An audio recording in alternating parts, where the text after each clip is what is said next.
Les deux anges disent à Lot, « Est-ce que tu as encore ici des gens de ta famille, un gendre, des fils, des filles, n'importe quel parent? Emmène-les loin de la ville. En effet, nous allons la détruire. » Le Seigneur a entendu dire beaucoup de mal des habitants de la ville, c'est pourquoi il nous a envoyés pour la détruire. Lot va trouver ses gendres, ceux qui devaient se marier avec ses filles.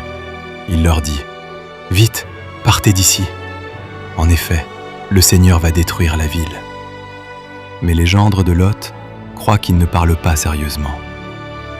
Dès qu'il fait jour, les anges poussent Lot à partir.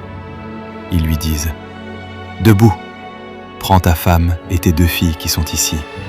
Sinon, vous mourrez avec les habitants de cette ville. » Oui, ils vont être punis pour le mal qu'ils ont fait. Lot ne se presse pas, mais le Seigneur a pitié de lui.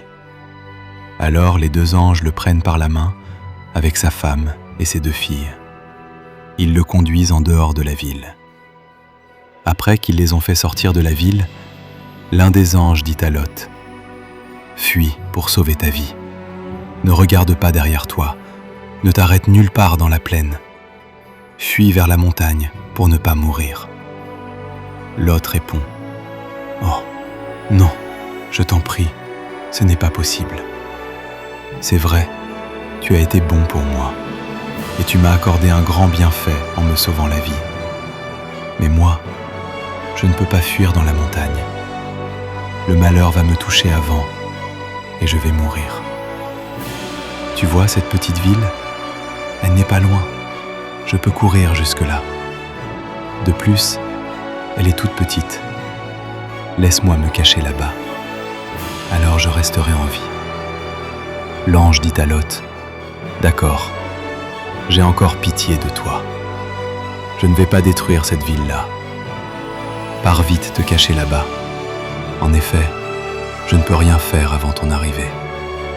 C'est pourquoi on appelle cette ville Soar. » Quand Lot arrive à Soar, le soleil se lève.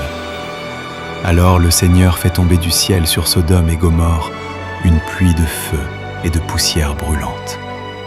Il bouleverse ces 2 villes, leurs habitants, toute la région et ce qui pousse sur le sol. La femme de Lot regarde derrière elle et elle devient une statue de sel.